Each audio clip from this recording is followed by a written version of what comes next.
Delighted and honored to have Sam Dagger here with us today. Sam represents journalism at its most courageous, when reporting on important stories means putting one's own life on the line. Sam does not just blog from the safety of his living room. He was the only non-Syrian reporter for a major Western outlet based in Damascus from 2012 to 2014, a period during which he was arrested by a pro-Mossad militia and briefly held in an underground prison. And he was later expelled from Syria for reporting deemed unfavorable to the Assad regime.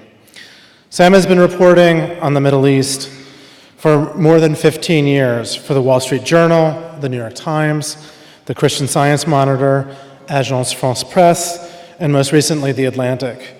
Those of you who are news junkies know that these are the outlets that publish some of the most incisive and in-depth reporting on foreign affairs at a time when serious international journalism is in peril.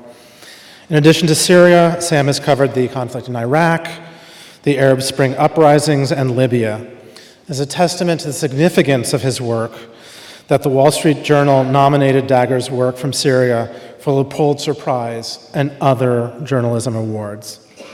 His work on Syria and the Assad regime forms the basis for the book Assad or We Burn the Country, How One Family's Lust for Power Destroyed Syria, published by Little Brown. And there are copies of the book outside for signing. Clarissa Ward, the chief international correspondent for CNN International, wrote that, quote, as the only Western reporter based in Damascus during the early years of the Civil War, Dagger has a rich perspective on the inner machinations of the regime of Bashar al-Assad. In this important book, he lays out in grim detail the staggering cynicism and ruthless brutality of the Assad family. In doing so, he provides readers with a timely description of the dynasty that precipitated the destruction of a nation. The title of his talk, From the Mediterranean Crossing to Central America's Migrant Caravans, How the Syrian Conflict Fueled a Global Backlash Against Immigrants and Refugees, fits beautifully into our own task force on immigration and refugees in the college. Please extend a warm pirate welcome to Sam Dagger.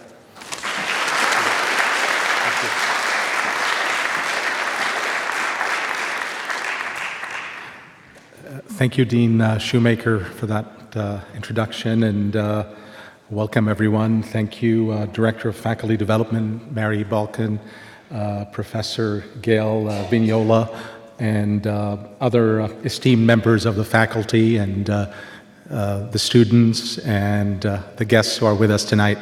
Thank you all for taking the time. So I'm going to first maybe talk about what's going on now and kind of bring you up to speed with what's going on now vis-a-vis Syria. So today we're being told by our government that our job in Syria is done, that ISIS has been defeated and the caliphate is finished. We have no business being there.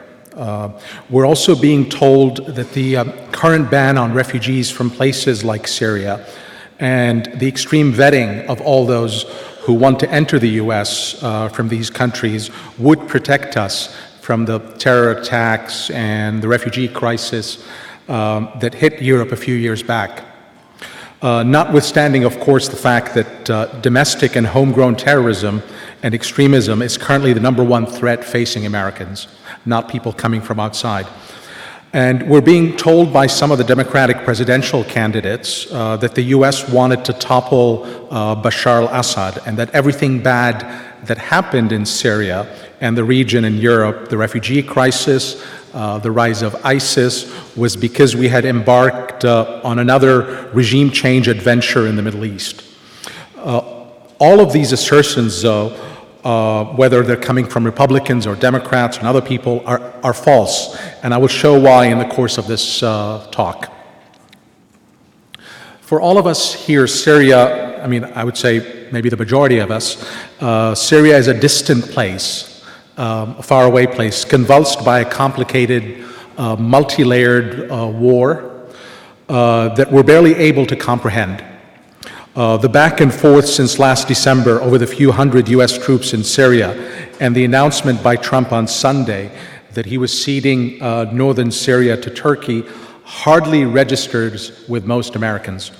The general misperception we have is that Bashar al-Assad has won, and that the conflict is mainly between the government and jihadist and al-Qaeda linked militants, and that we have no business to be there now, that we actually defeated ISIS and that's it, our job is finished.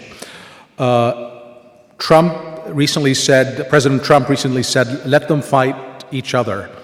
That part is true. The conflict is hardly over yet, but the risk of a wider regional and Middle Eastern war that would encompass Syria and draw in U.S. troops, men and women from our armed services, one way or another, have never been higher. All the ingredients for a resurgence of ISIS, or something even more horrific, believe it or not, are still there. The cost of this ongoing tragedy has been absolutely staggering so far, and things, believe it or not, could get worse if we stay on the same trajectory in Syria. So this conflict so far has killed more than 500,000, and the UN has stopped counting in 2016. And most of them were killed by the regime and its allies as part of what Bashar al-Assad himself has called, quote, cleansing operations, end of quote, that he has been launching since 2011. In effect, a genocidal campaign to eliminate all opponents and cling to power by any means, using all weapons, including chemical. And it's still going on till this day. People are sadly still dying in Syria. Tens of thousands of people are still languishing in regime torture dungeons or forever disappeared with no trace. The country is destroyed. It's going to take anywhere from $250 billion to $400 billion to rebuild Syria. It's a geographically fractured country now. Social fabric has been torn apart. It's a deeply polarized population as well. And 6 million Syrians are in neighboring states. More than half of them are in Turkey, and the rest are divided between Lebanon, Jordan, Iraq. There's another 1.1 million Syrians in Europe. So a total of 7 million Syrians are outside the country right now. So that's 1/3 of Syria's total population. So imagine if 110 million Americans, 1/3 of America's population, suddenly had to flee to Mexico or Canada or anywhere else in the world. It's something comparable to that. So millions more Syrians are internally displaced within the country. It is truly one of the worst humanitarian disasters in modern times.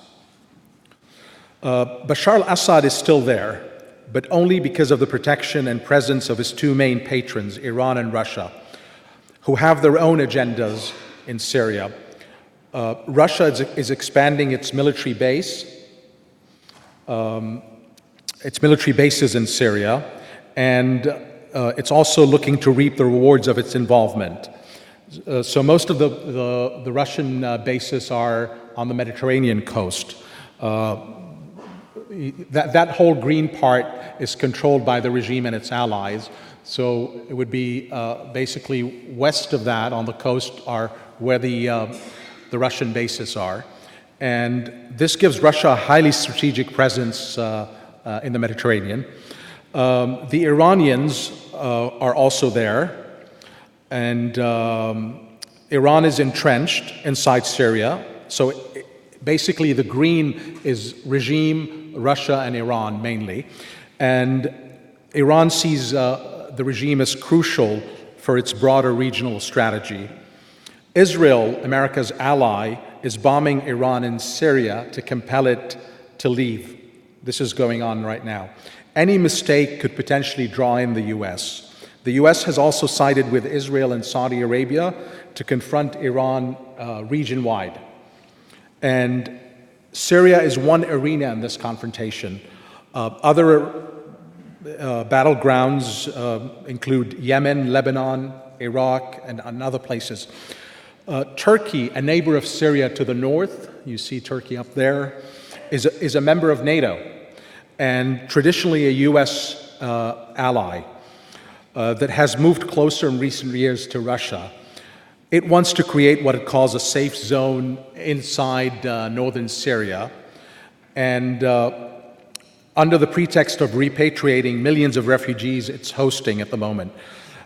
But in reality, it's a way for Turkey to prevent Kurdish groups who are allied to the U.S. in the fight against ISIS from having their autonomous area. So that whole yellow area there, northeast corner, is controlled by Kurdish groups that are allied to the U.S. And so basically what Turkey is doing is repatriating mainly Arab refugees to this zone, or I call it a buffer zone that it wants to create in northern Syria. This is what we're talking about now in the news. But this is really a very explosive issue because it sets us up for potentially a new ethnic war in Syria, Arab and Turks versus Kurds. And it might even compel the U.S. to be drawn in whether it likes it or not. Every now and then, the president of Turkey, a strongman admired by Trump, lets out a few hundred Syrian refugees toward the Greek islands as a way to pressure Europe and the West to agree to his buffer zone idea. Europe has given him $7 billion to keep the Syrians in Turkey. It now appears like Erdogan might have his way after his phone conversation with President Trump over the weekend. In all the countries around, just to give you a sense of how tense the situation is, and in all the countries around Syria, Lebanon, you see there, Jordan, Iraq, Turkey, these are sheltering most of the Syrian refugees, but violence and hatred is rising toward the Syrians. They're being blamed for stealing jobs, for everything going wrong in these countries. And populist leaders in these countries are exploiting this to their benefit. Even though the Syrians' contribution to the economies of these countries far outweigh the burden. I'm sure that sounds familiar to us here. We've heard the same arguments from those who want to drastically limit immigration to America. It's the same arguments. The vast majority of Syrians can't go back as long as Assad is in power. Young men face arrests, death, or mandatory army conscription. Plus, Assad doesn't want refugees to return. Most of them are Syrians who oppose him. He calls these people sick souls, to use his term. He also speaks of a, quote, healthier and more homogeneous society with his opponents and critics outside the country. Entire abandoned cities, towns, and neighborhoods are being razed to make way for real estate projects launched by regime cronies. So this is a classic case of population re-engineering, so to speak. So in all these circumstances that I described, whether it's Turkey and what it wants to do and the buffer zone it wants to create, whether with the regime and what the regime is doing internally and wanting to keep a lot of these Syrians out, you see that the Syrians today are simply pawns inside Syria or neighboring states. In Syria, the regime is being empowered by Russia and Iran, and people are subdued by fear of what the regime will do to them if they utter a word of dissent. So the result, anger, frustration, misery, and rising poverty, and the perception that America and the West are happy to have Assad stay in power. So this would be the perception of most Syrians, that there's nothing we can do if all these outside powers want him to stay in his position. Also, in the last rebel-held area, that's in the blue there, it's in the northwest corner of Syria, a province called Idlib. You have about 4 million civilians. Most of them have been displaced from other parts of Syria. These are towns and neighborhoods that had reverted to regime control, and these people had to flee again. So imagine people had gone through multiple displacements already inside the country. So these people now these civilians are being bombed day and night because there are a few thousand Islamist militants among them. It's a classic case of collective punishment, which is supposed to be a war crime, but nobody's saying anything. And again, the perception by the Syrians who are trapped in this corner of Syria is that the world has forgotten about them and doesn't care. You also have the same misery in the desert camps in eastern Syria. That's all the way along the border with Iraq. You have about 11,000 women and children. These are like ISIS, the women and children of ISIS fighters. And you have another 70,000 people displaced from other parts of Syria. They're all in desert camps. And nobody wants them. Now, the Kurdish militias that the US had allied with to fight ISIS is threatening to hand them over back to Bashar al-Assad, who will use them as bargaining chips, like in his effort to rehabilitate himself, to win sanctions relief from the West. So he would use them as bargaining chips and tell America and Europe, like, look, I have these people. Either you treat me as the sovereign leader and you give me money and other things, or I have these people now, these ISIS women and children that the regime could potentially recruit to attack the West. So really, there is this pent-up rage across the board that ISIS and other radical groups can easily tap into again and exploit. So I'm trying to say that, these assertions that ISIS is finished and that's it, our job is done, are false, because all the ingredients for ISIS to reemerge, for another radical group to reemerge, are still there. Now I want to take you back a little bit to tell you how it all started and why Syrians started to flee. So in the beginning, the protests erupted across the Arab world in late 2010.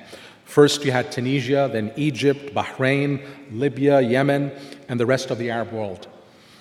The narrative was that this was sudden, unexpected. It was a total shock. But guess what? The root causes of people's anger are more or less the same in all of these countries, all the countries of the Arab Spring. You have authoritarian and corrupt regimes in power for decades, often, sadly, with the support of the US and European states, which saw them as partners in the war on terror after 9/11. And or even saw these governments these regimes as a source of stability in a very tumultuous region. The problem is all these regimes thought that they were invincible and in a way needed by the West. Those in power or connected to power stole more, and the gulf between rich and poor deepened. It wasn't only money and economic circumstances. In all these countries, all your basic rights are trampled on if you're outside the power orbit. The daily humiliation has no limits. Then the aging leaders began grooming their sons and protégés to take over from them under the guise of false reforms. So before the Arab Spring, the youth in the region had been agitating for more than a decade. We may not have paid attention here in the US because we were mainly focused on the war on terror. There was also the invasion of Iraq. But really, the Arab Spring was almost inevitable for anyone watching closely at the time. In Syria, the trauma was much deeper, and the police state apparatuses were embedded in almost every facet of people's daily lives.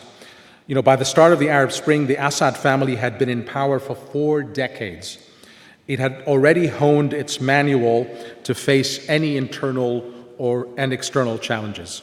The father, who ruled for 30 years, up until his death in 2000, this is Hafez al-Assad, had crushed an uprising in the late 1970s and early 1980s under the pretext of fighting terrorism. The regime also knew how to exploit the region's many crises, and the West's short attention span and purely transactional approach in that part of the world.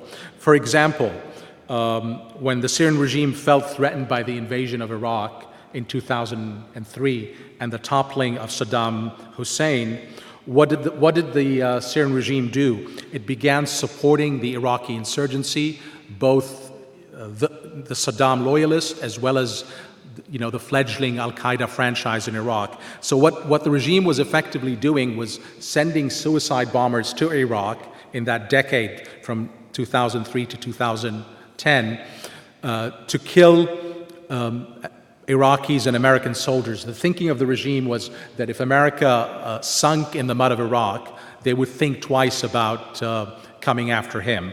And it worked, because in 2008, Obama was very eager to get out of Iraq, so he hammered out a deal with the regime.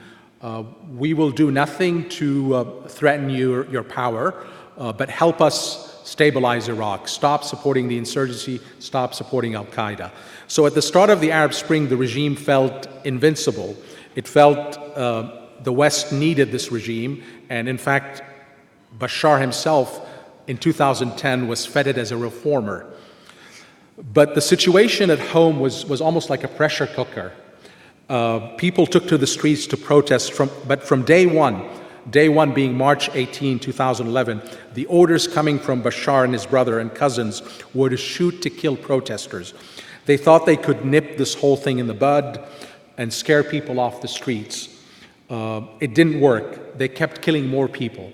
Every attempt by protesters to occupy a square in Damascus and other major cities was met with bullets and ended in absolute carnage. So every attempt for these peaceful protesters to have their square where they can protest was confronted with maximum lethal force.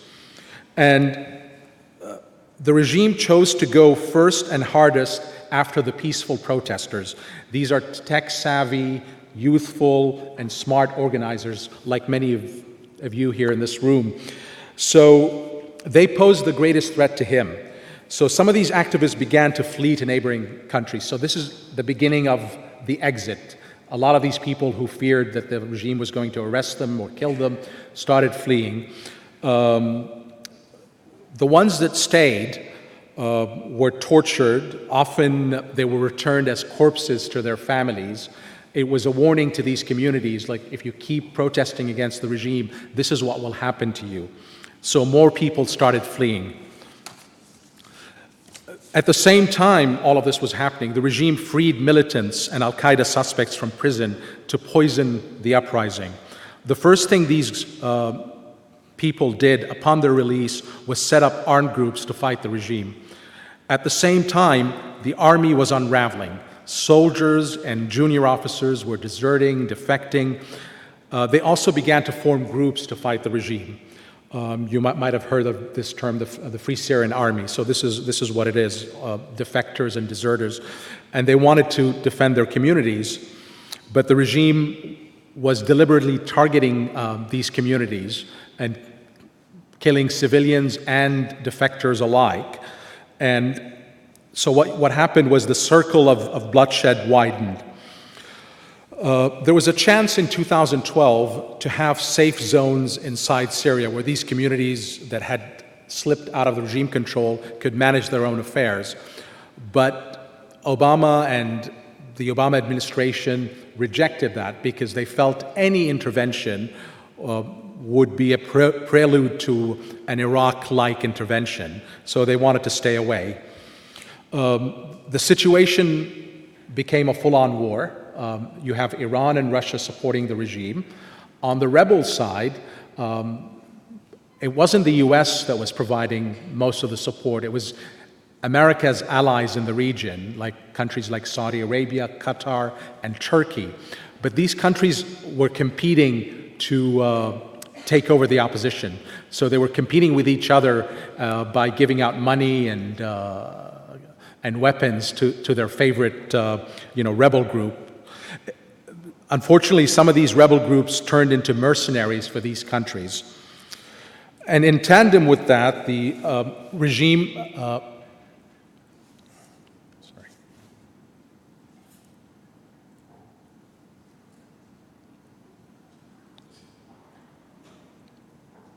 So in tandem with that, the regime abandoned all of this border area between Iraq and Syria.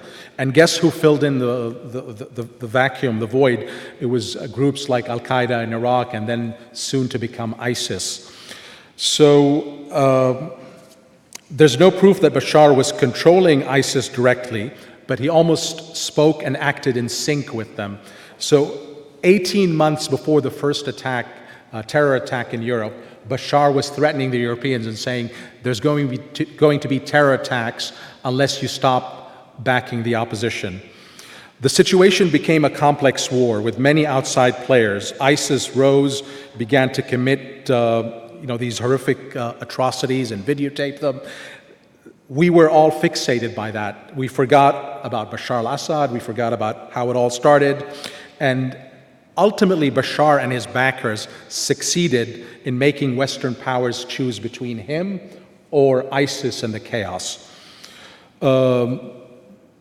At that point, 2014, 2015, Syrians were caught up in this war from all sides. It was the regime targeted them. It was the rebel groups fighting among each other. It was ISIS fighting these rebel groups, and they felt that's it. I mean, there was no future for them in Syria. So they joined, this perilous and harrowing journey across the Mediterranean to get to Europe, mainly Germany, which said it would offer them asylum. One important thing that I don't think that was covered at the time well enough was that Syrians felt, particularly, when Russia intervened directly in the conflict. So Russia started to target these opposition areas to kill civilians alongside the regime, and nobody did anything to stop Russia. So a lot of Syrians felt that's it, nobody's with them. They had to get out of the country. So they took a chance on a new life. More than 10,000 people, including Syrians and others, perished at sea trying to make the crossing from 2014 until 2016. I mean, this has all the numbers. 2014, you see 3,056. This is Syrians and other nationalities from Africa and the Middle East.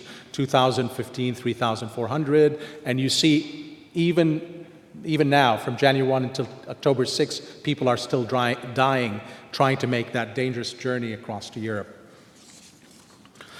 So really desperate people that feel they've got nothing to lose anymore.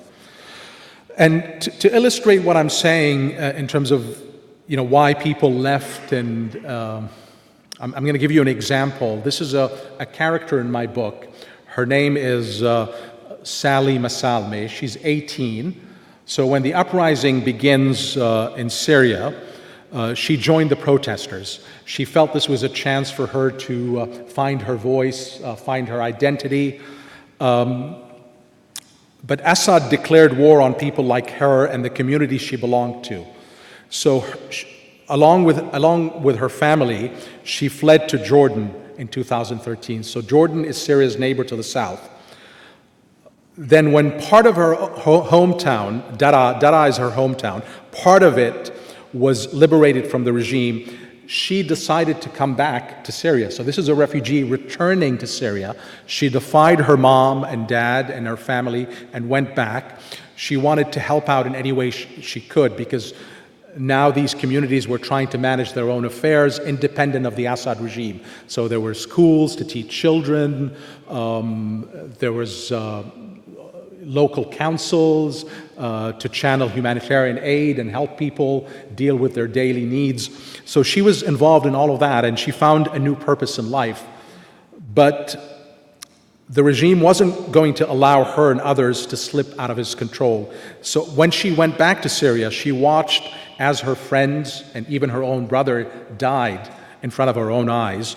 And then the Russians stepped in September 2015. She felt the whole world had abandoned them, so she had no choice but to leave. She didn't want to leave. So this is to illustrate that people ultimately want to stay if given a chance, but she felt she reached almost a dead end with her friends and her brother dying.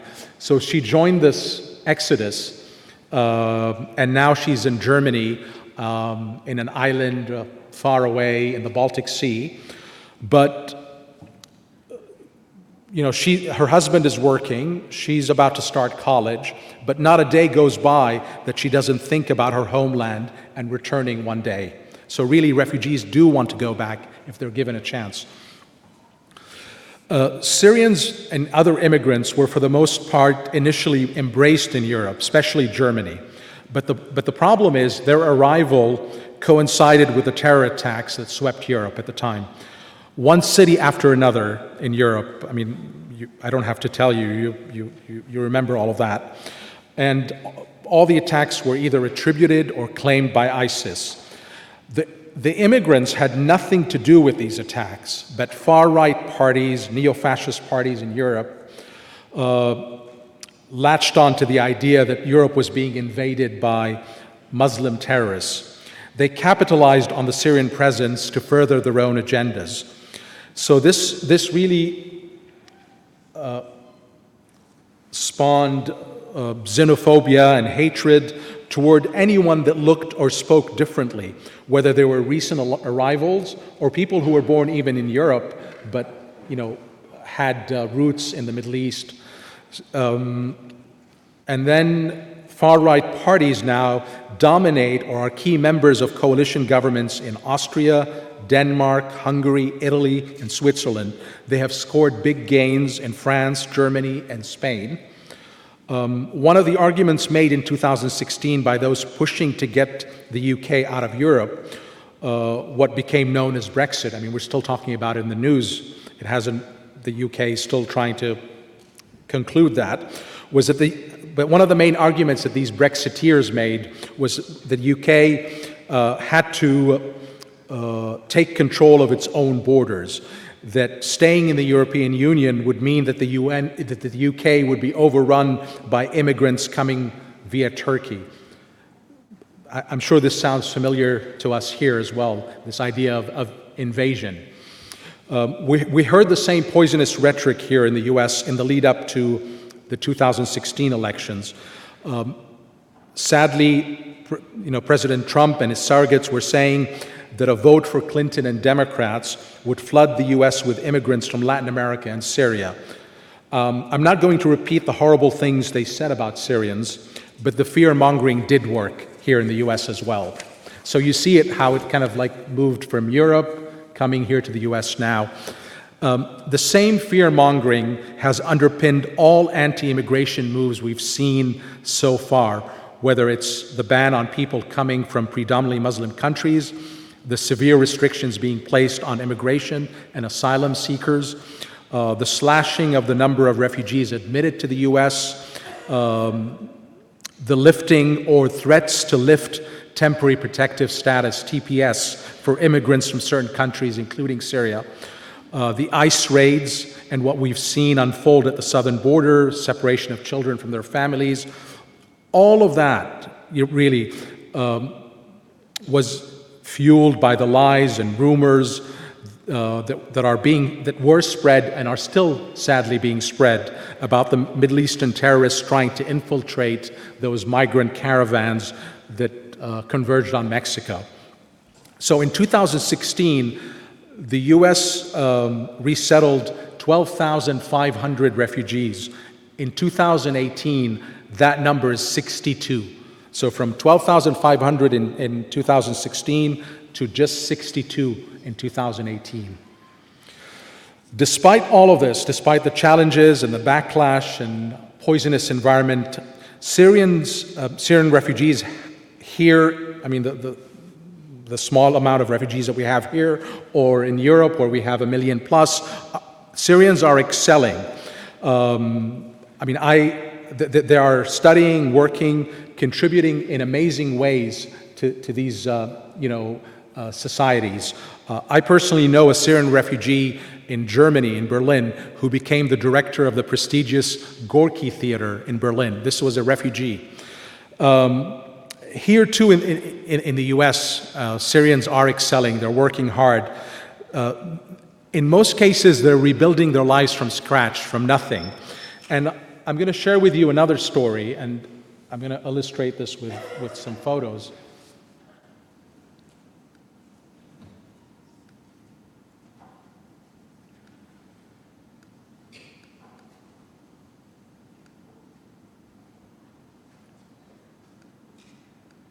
Sorry.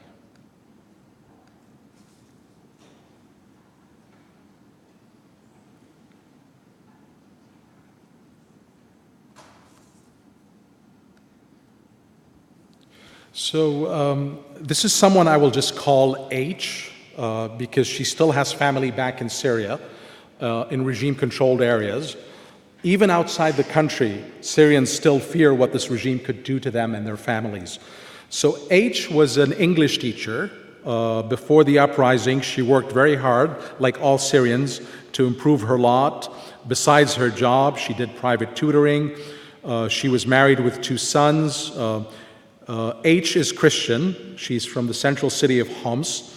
The general perception was that Christians are with the regime because it's minority-led and protects them from the Sunni Muslim majority. The regime has always worked on these fault lines and tensions in society to perpetuate its rule.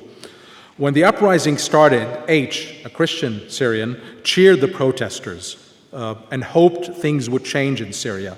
But then she watched the regime arrest, torture, kill her Muslim neighbors, and the peaceful uprising gave way to war. So she was watching all of that.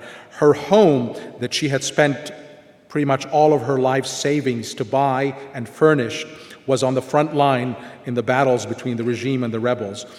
Regime militiamen and soldiers occupied her neighborhood and her apartment. And every time she wanted to go in, they would tell her, "You can't come in because it's a war zone."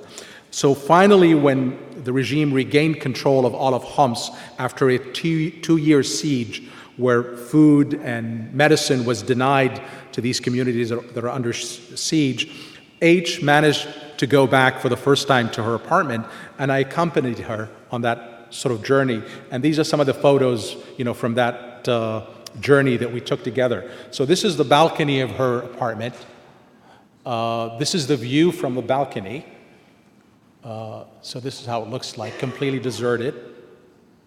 This is inside the apartment, because what happened is, the regime militiamen who had occupied her apartment looted everything, and the stuff they didn't want, they just trashed. So you see the apartment is completely gutted and empty. They even had these holes in the wall. This is all her stuff. This is what was left. A small Christmas tree, ornaments. This is the kitchen. I mean, they ripped out all the appliances, everything. This is a smashed portrait. She actually laughed. She said, because what happened is her marriage unraveled during the uprising. She divorced her husband. So when she came back, she had already been divorced. And she said, they should have taken this photo. I don't need it anymore. So she was laughing about that. But really very horrific. So this is outside her building. This is her street. This is how it looks like. This is the road that takes to her parents' house. This is her. Just you see her back. She didn't want me to show her face. Again, Syrians fear what the regime might do to them if they speak out. This is her children, the home of her children's friends. These are like stuffed animals. This is now the road that goes to her church and her children's school. So this is the church. You see also a lot of damage. This is inside this is the school, part of the school. So this is actually the playground. This is the school. This is one of her, she has 2 sons. This is her youngest son inside his classroom. So really, you see nothing left.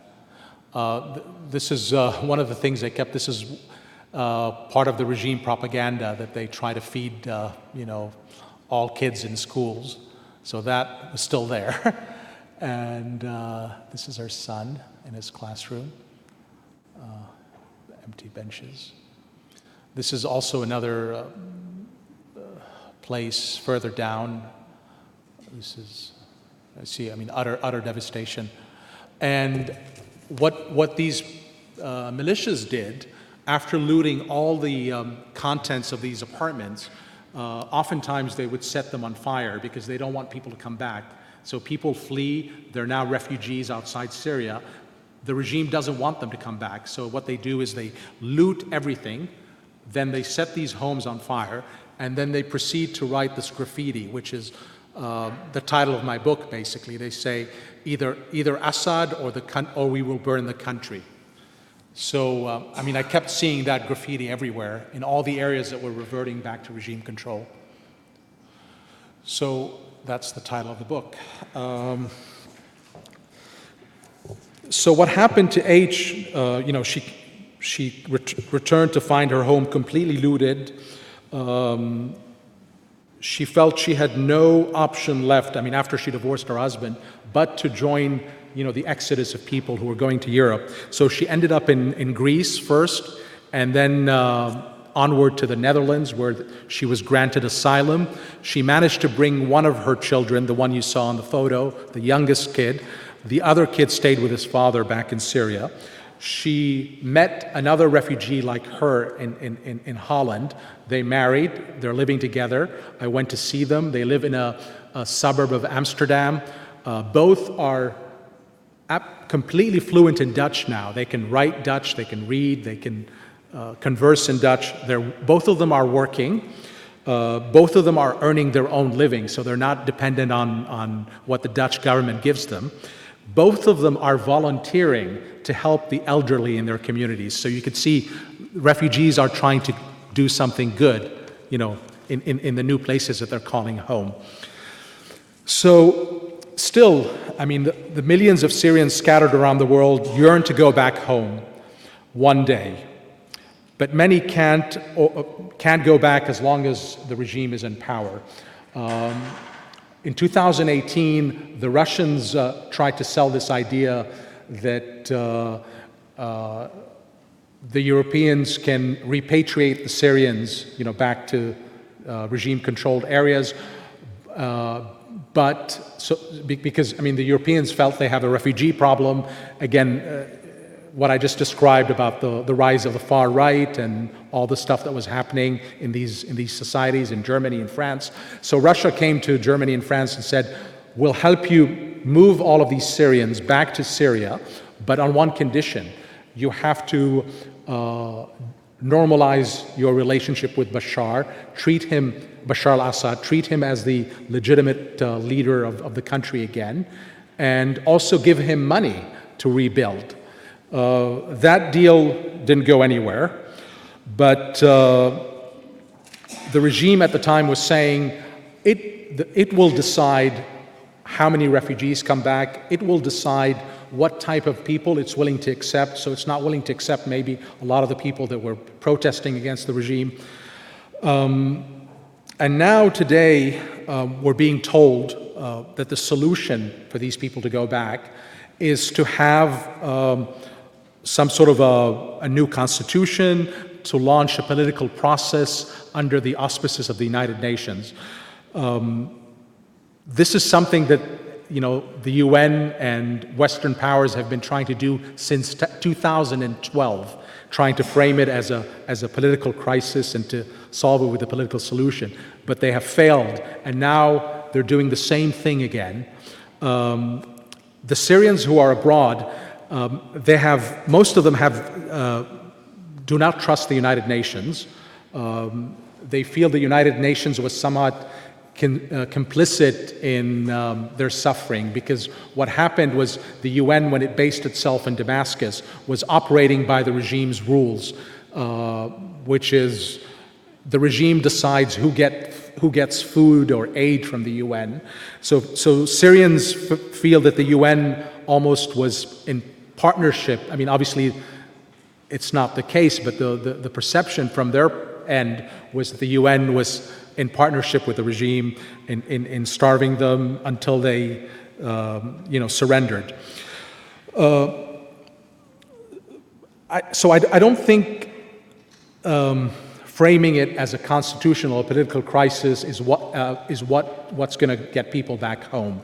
But unfortunately now, I mean, for Europe and the US, we are so enmeshed in our own problems that we say, fine, let the UN deal with it. But it's a total cop-out. I mean, it's not going to return people home.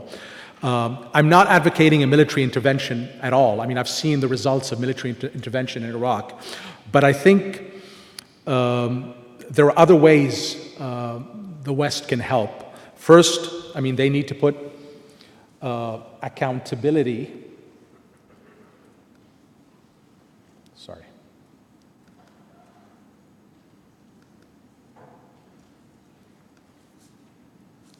So this is the solutions. I mean, what's going to make people go back home? It's not this political process that we're being told, under the auspices of the UN is what's going to take people home.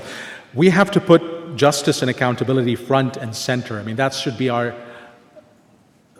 that's the way to get people back, for them to feel that the regime and other people are going to pay for the crimes they committed. The West can help, the US and the Europeans can help in other ways. They can support the youth in that part of the world who are still fighting to gain their rights and freedom. I mean, we saw what happened this year in Algeria, in Sudan. The protests are back in Egypt. So we can help young people stay in that part of the world and win their freedom and their rights. It doesn't have to involve us sending tanks over there. But we have to look really at solutions that work.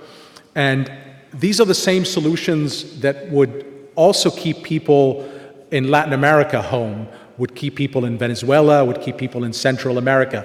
If they feel, they have a place, they have an opportunity at home to live a decent life, to have their dignity and to have their basic rights protected. Unfortunately, we're not having that debate at all at the moment here in the lead up to the 2020 elections. The only person who has brought it up, and I'm not endorsing him at all, is Beto O'Rourke. I mean, he's the only one who said that we need real solutions, and he mentioned the names of countries. He mentioned Egypt, Syria, Latin America. We need real solutions that would keep people back home. So in the meantime, I would leave you with this thought. We are a nation built by immigrants, and maybe among the refugees with us now is another Steve Jobs, the founder of Apple. His biological father was an immigrant from the neighborhood of Jib al-Jandali in the Syrian city of Homs. So I would leave you with that thought, and thank you. And I'm available to answer any questions.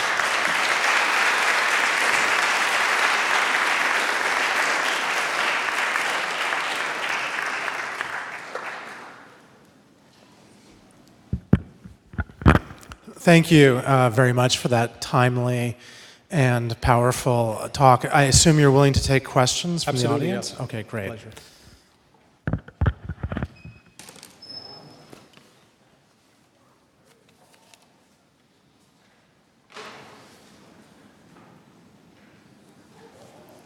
Gary. Thank you very much for your moving presentation. I followed Syria with particular interest.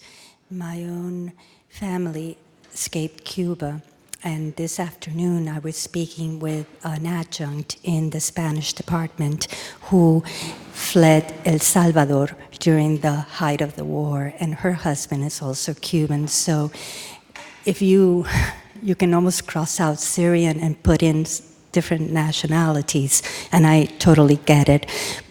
So thank you for your presentation. But my question deals with something that has to do with more current events. As you know, yesterday, Syria was in the news because there is, and let me interject, I totally know, I think I know, what happens to geostrategic places with the propensity for strongmen, places such as Syria and several places in Latin America. So, given that, I was wondering, what is your opinion of what has happened, what the latest news was of Syria and Turkey and the Kurds? If you could update, because it's a little bit puzzling to me, although I followed Syria's plight with great sympathy. Thank you. Sure. Thank you. It's an excellent question. So, Syria, like many parts of the Middle East, is a very diverse society. It's almost it's a mosaic of ethnic and religious groups. So, in terms of ethnicities, we have the Arabs and the Kurds and the Turkmen. Those are ethnicities inside Syria and others. And then in terms of religions, we have Sunni Muslims, Shia Muslims, a minority. We have Alawites. This is a minority to which the president and his family belong. Ismailis, Christians. So a very diverse country. So the regime has always tried to play all of these different groups almost against each other. It's like the classic divide and conquer. So how you make these people fear each other, and this way you rule over all of them. And that was the strategy of his father. So when the uprising began, Bashar had to focus on what was happening in Damascus and other major cities. The Kurds are concentrated, I'm going to go back to the map, they're concentrated in northeast Syria, so all of that yellow part. So I would say all of northern Syria, you have Kurds. Even the city of Aleppo has a sizable Kurdish community.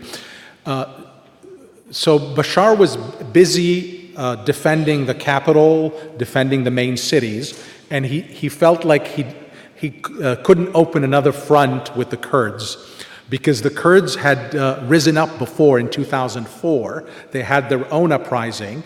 It was during a soccer match in 2004, and obviously it ended in carnage. The regime opened fire and shot and killed many people, but the Kurds kept, resisting because the Kurds were almost treated as if they don't exist. A lot of them don't have passport, don't have identity, really oppressed by the regime more than anybody else, not allowed to speak their language in public, not allowed to display, their culture, whether, when they're celebrating certain holidays. Maybe you've heard of Nowruz. This is the spring celebration in Persia and Afghanistan, and the Kurds have something like that too. So they were not allowed to have their Nowruz celebrations, so really repressed. But they were determined to gain their rights. So at the beginning of the uprising, many Kurds actually joined the protesters. So here we kind of put the Kurds all together in one basket. We say, the Kurds.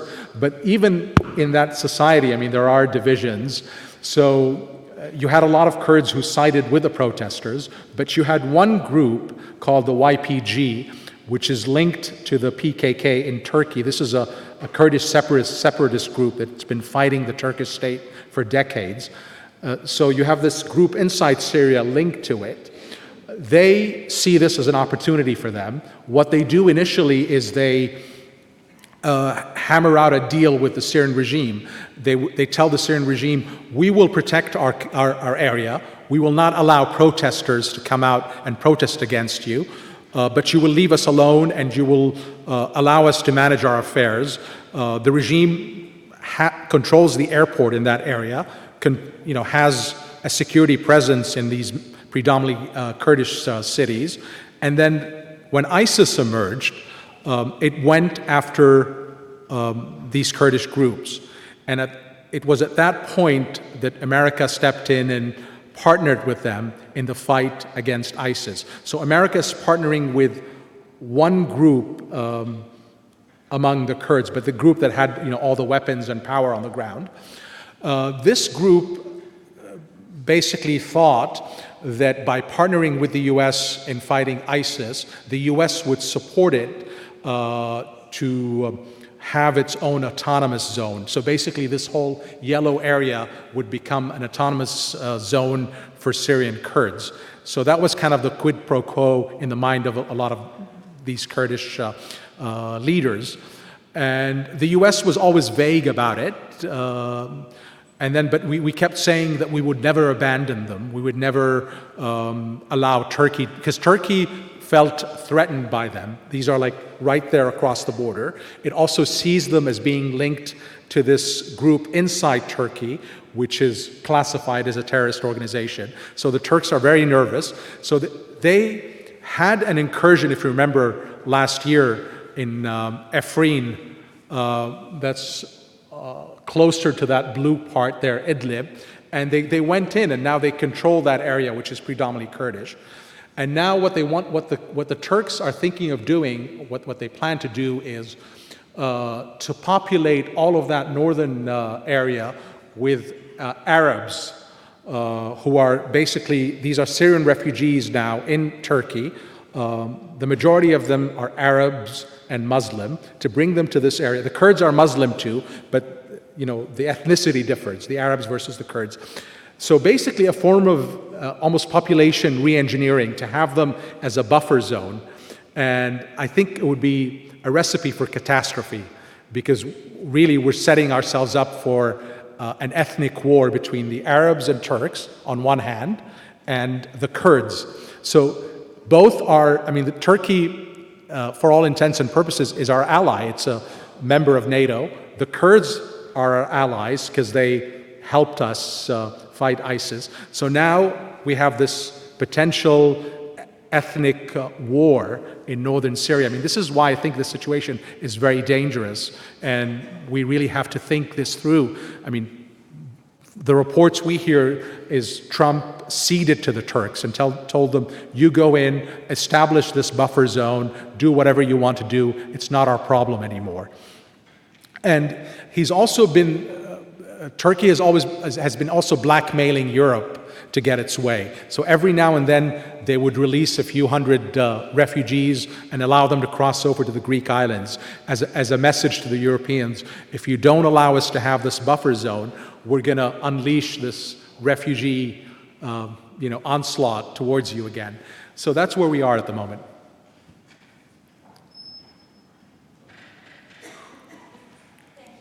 You're welcome. Hi, my name is Stefan. I'm a sophomore in the School of Diplomacy. Thank you for your presentation. I really enjoyed it. And as I'm a student in the School of Diplomacy, my final last year was a policy memo. And in this policy memo, I'm a proponent of, I believe we should support we should support within reason the Assad regime to end the killing and to end human rights violations. You noted in your report in 2016 that the United Nations stopped tracking the killings. However, in 2017 and 18, the US State Department and the Brookings Institute still track human rights violations. And so we see a correlation of human rights violations as the pressure on Assad to step down increases. And so there is a correlation. You mentioned that we need to still hold Assad accountable. So since I'm studying diplomacy and I'm writing memos, what are specific policy recommendations you would recommend to anyone in the field to, I guess, not necessarily depose Assad, but to mitigate the human rights abuses in Syria? Thank you. Thank you. It's an excellent question. I think definitely the U.S. and its European allies could come out and support a lot of these processes, legal processes that are now being brought against regime figures in Europe, because the normal avenue for these types of war crimes is to refer them to the International Criminal Tribunal in The Hague. But that requires a Security Council resolution. So every time they've tried to do that, to refer the regime to The Hague, Russia and China would veto, would block that. Even though the UN has its own commission, independent commission, chaired by very, very capable individuals, Karen Abizaid and Pinheiro is a Portuguese prosecutor. So these people are incredible. They've been gathering all of this evidence, but they can't do anything through that normal avenue because of these vetoes in the Security Council by Russia and China. Syrian activists and lawyers based in Europe have not given up. They're trying to pursue justice under the principle of universal jurisdiction, the idea that Germany and other European countries have the jurisdiction to hear these war crimes cases in their courts. So they're doing that. But unfortunately, the U.S. is saying zero about any of this. I mean, the U.S. needs to come out and say, we fully support these processes. We are behind these people. We will lend them all the support that we can to help them bring these cases. We're not seeing that. Even the European governments are kind of shy about it because in their minds, if they go after him, after Assad hard, it's going to potentially mean maybe more refugees coming their way, or the fear of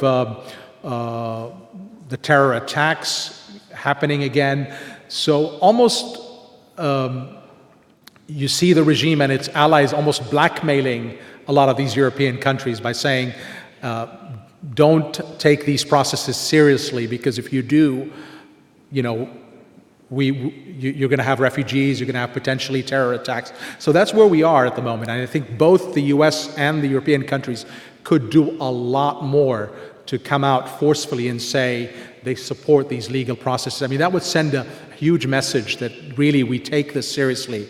And this is, I think, the first step towards healing and towards allowing people to go back home. Once they feel there's some sort of a process to address a lot of the crimes that were committed against family members. I mean, you're talking about mothers who had sons kidnapped from universities just because they were protesting and returned as corpses to their families, or even not even returned as corpses, because sometimes what they would do is they would bury these people in mass graves. I mean, people that they arrest and torture, and there's no record of where this person is.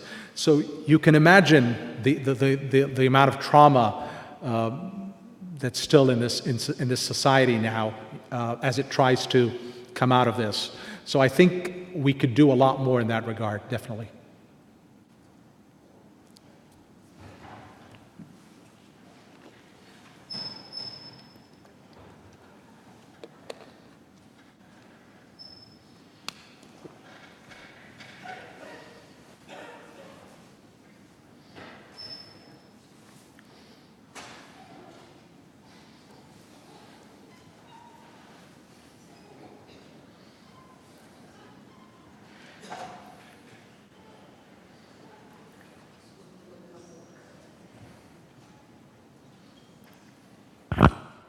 Hi, I myself am a Syrian. I've been here for a while, though.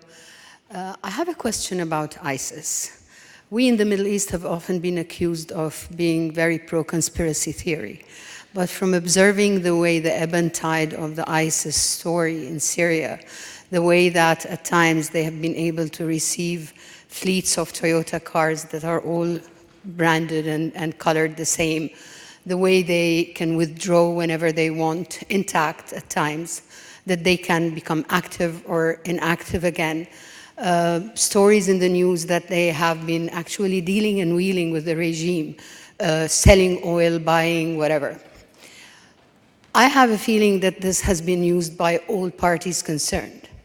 At some point, there are people who floated the ideas that they're here because this way Syria could be an attraction point for all of the jihadists in Europe and other parts of the Arab world. So they can all come and then we can dig a big hole and burn them.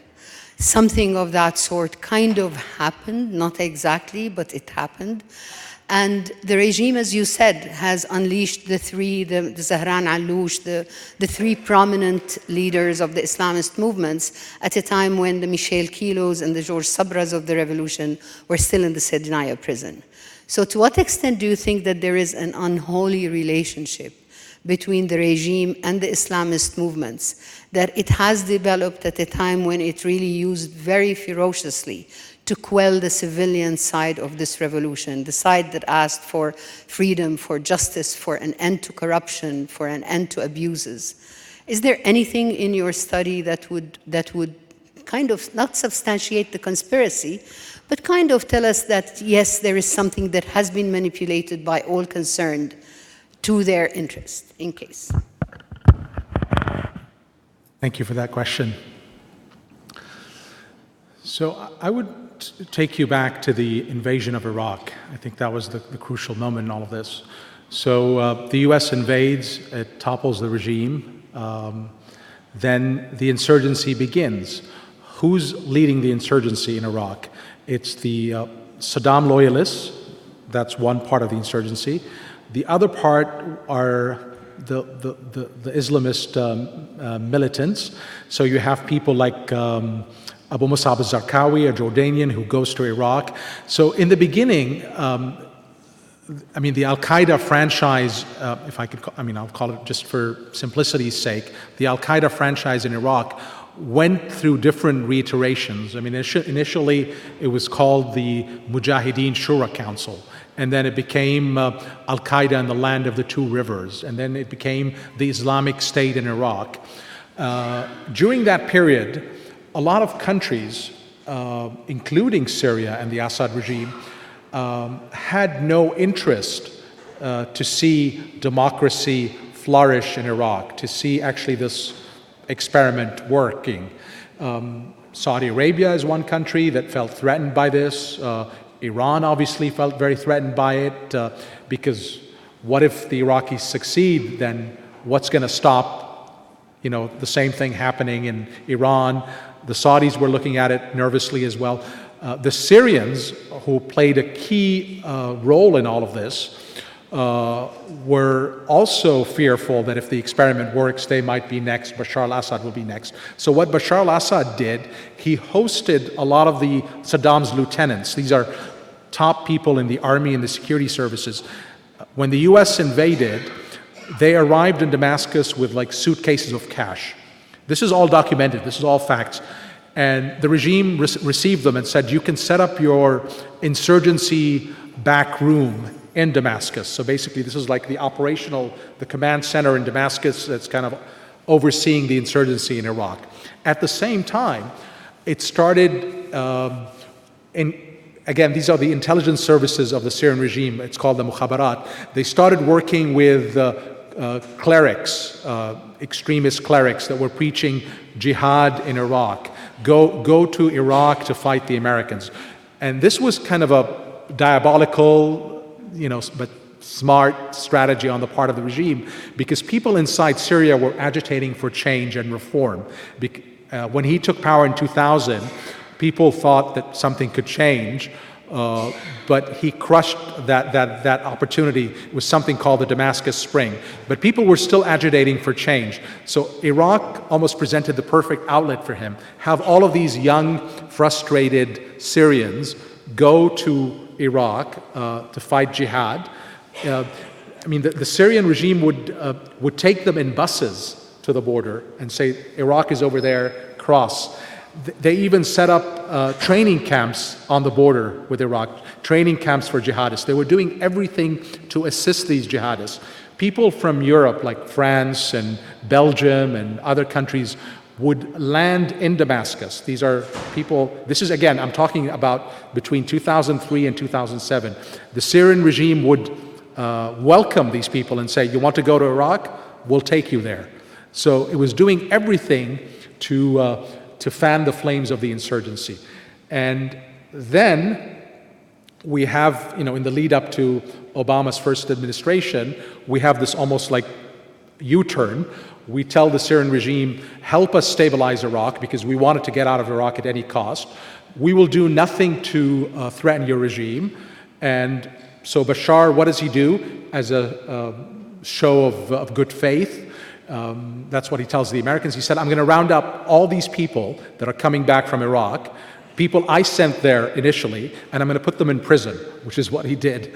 He put them in prison in 2008, 2009, and he was saying to the Americans, look, I'm cooperating with you, so treat me as the sovereign leader, lift sanctions. So all of these people are in jail. The uprising begins in 2011. He releases them. I mean, yes, the names that you mentioned are the famous ones that we know, but there are many other names. I mean, these are people who were in charge of Al-Qaeda cells in Iraq. What do they do when they come out? They reactivate these cells. Even someone like Abu Muhammad al-Julani, I mean, at the beginning of the uprising, he travels to Iraq to seek the support of Al-Qaeda in Iraq to say, now we have an opportunity to bring your franchise to Syria, which is what happened. I mean, initially, there was no ISIS. I mean, ISIS came later. Initially, it was Al-Qaeda in Iraq, and the affiliate in Syria was called the Nusra Front. Then the Al-Qaeda in Iraq and the Nusra Front have a disagreement. They break up. And Al-Qaeda in Iraq says, I'm going to be Al-Qaeda in Iraq and Syria, which was the beginning of ISIS. And Nusra Front says, I'm going to be the Al-Qaeda franchise in Syria. And that's it, and voila, the ISIS emerges. And ISIS did the biggest favor to the regime, because it wasn't fighting the regime, it was fighting all the rebel groups that were fighting Assad. So it was tremendous favor. I don't have any proof that the regime is controlling ISIS, but I go back to something I mentioned during the talk. Almost like the Syrian regime was acting in sync with ISIS. So before, I'll give you an example. There was the first major terror attack in France happened in January 2015, if you remember, against that newspaper, Charlie Hebdo. And so the attack happens. Then a few months later, Bashar invites a French reporter over to Damascus and tells him, I have information. I can help France. I have information about the terrorists, but I won't share it with you unless you stop backing the opposition and unless you start treating me as the legitimate leader again. He even warns the French people through this interview. He said, you're going to have another attack. And then the other attack comes in November 2015, that big horrific attack at the concert hall, the Bataclan and the Stade de France. And on the day of the attack, this is crazy, there are 3 French delegations in Damascus, including representatives of all the major French networks. So this is like the equivalent of the ABC, CBS, and NBC, the French version of them in Damascus. So Bashar comes out and addresses the French people. And he said, I warned you not to mess with me and mess with my regime. Look what happened to you. So all of this leads you to think yeah, we don't have the proof, but it's almost like he's acting in sync with them. Even the rhetoric of ISIS is very similar to the Ba'athist rhetoric. The Ba'athists is the party that now, the facade of the regime is the Ba'ath party in Syria, and the Ba'athists also ruled in Iraq. So the way ISIS speaks, the rhetoric is almost exactly the same as the regime. Even at one point, when the spokesman of ISIS is threatening France and saying France is the spearhead in the conspiracy against Syria, Bashar al-Assad uses the same word. So, I don't know. And then now, Bashar is saying, you want these attacks to stop? I have the intelligence, I can help these attacks stop. So they've been playing this game, for a long time. It's not only him, his father did the same thing in the 80s. So these regimes play this game for a long time, and nobody knows how to play this game as well as the Syrian regime, unfortunately.